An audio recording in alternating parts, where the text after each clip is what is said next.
The XFL's training camp battles are underway as we get closer to the start of the season in February. The question today, who will be the best quarterback in the league? On this video, I'll make my case for a St. Louis quarterback. And Justin Mark from Sports Gambling Podcast, well, he will make his case. So let's get it started. Who will be the best quarterback in the XFL? Bring in Justin Mark of the Sports Gambling Podcast. You wrote about some of the top battles that are going to happen here on sportsgamblingpodcast.com. First thing I want to get to is kind of the promise here of what we were going to talk about to start off. We're going to dive into those XFL quarterbacks, but let's talk about maybe our predictions here for who we think are going to be or will be the best quarterback in the XFL. And when I started to look, up and down the rosters, the guy that jumps out to me, Justin, is A.J. McCarron, who's going to play for the St. Louis Battlehawks. He's got NFL experience. I'm also biased because I love his story. His son talked him into going back into pro football. The NFL experience that he played with the Bengals. He actually played a playoff game with the Bengals, was a pass away from winning a playoff game against the Steelers. So he's my choice right now. How about you? Who do you think will be the best quarterback in the XFL this year? Yeah, I definitely like your pick because I think he's got obviously the experience and that big game presence, especially for the Bengals, Alabama. But I went with a guy who, if you don't know spring football, you might not know his name. But Brian Scott, he played at Occidental College in California.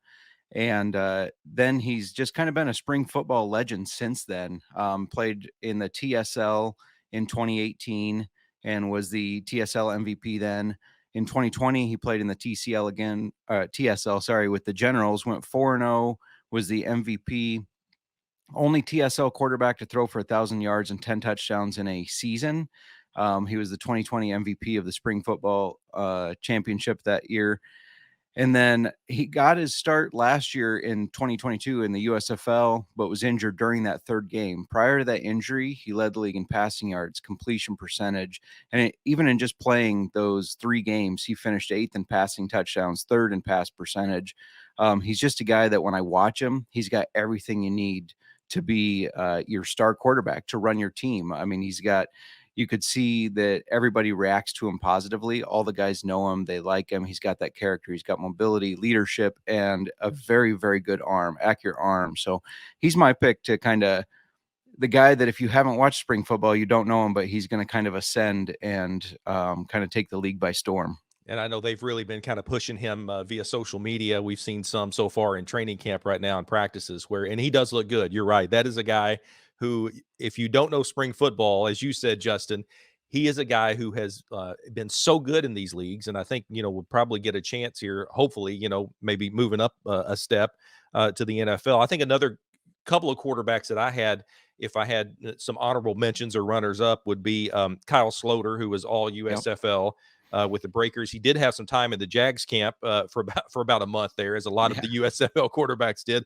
And maybe I'm voting with my heart here, because is there a better story out there than Luis Perez, who has done so much? He was in the AAF, he was in XFL 2.0, he was in the USFL. In fact, he threw the first touchdown in the USFL with the Generals. Now he's in the XFL 3.0. I think that is a guy who really has an opportunity here in the XFL. Yeah, for sure. I like Luis.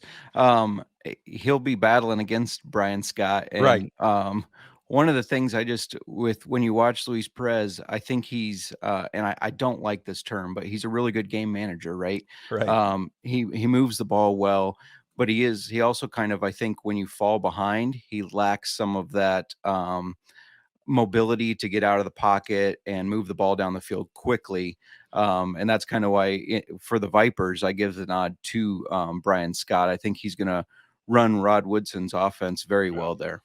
And that's going to be an interesting offense to watch. Let's dive into your article on sportsgamblingpodcast.com, where you did talk about, some of the battles that are going to happen there. You picked Brian Scott to win that battle. A lot of people already are kind of down on the Orlando Guardians. They feel like that might be the weakest of the quarterback group. DeAndre Francois, Quentin Dormady. You like Francois to win that job. I think there are a lot of people probably in Florida, because since he's a Florida State guy, that would like to see him Yeah. do that as well. But your thoughts on maybe that quarterback group there with Orlando? Sure, yeah, they got Quentin Dormady, who was a 5-year contributor for Tennessee and Central Michigan. He also spent some time with the Alouettes in the CFL.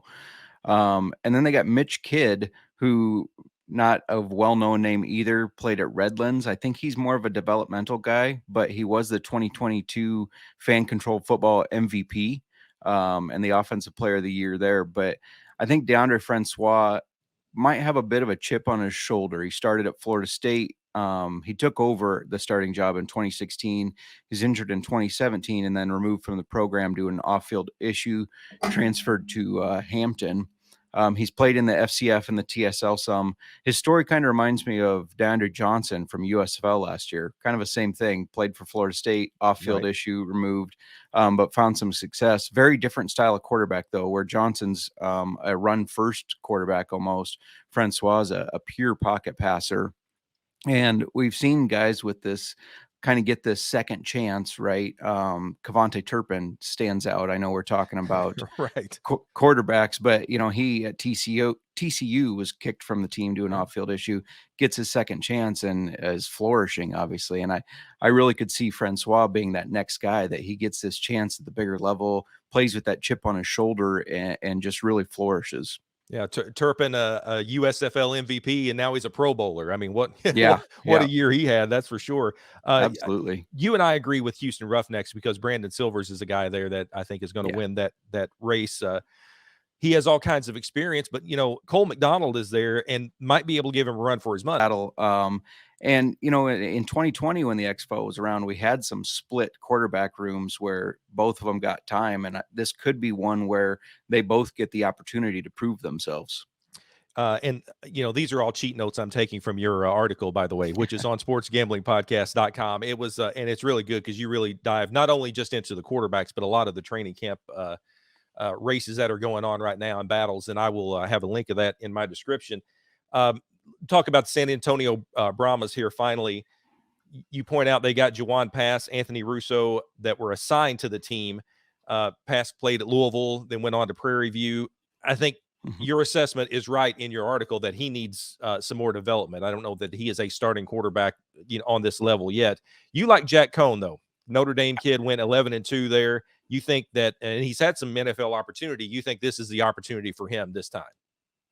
I do. I was surprised he didn't get drafted, because he's not a bad quarterback, and he's used to those big game moments playing at Notre Dame. Had a 66.8% completion rate there, so he's an accurate passer.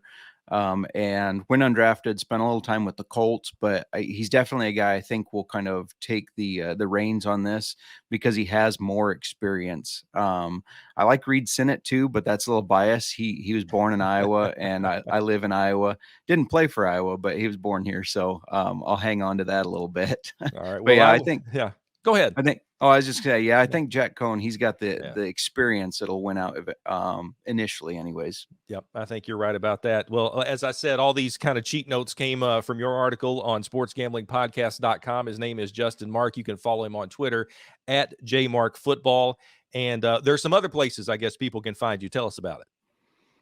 Yeah, I'm all up and down on Sports Gambling Podcast. Yeah. I co-host a fantasy football show with my wife. We talk fantasy football and drink bourbon, and then we review like a bourbon or a whiskey. So that's kind of fun.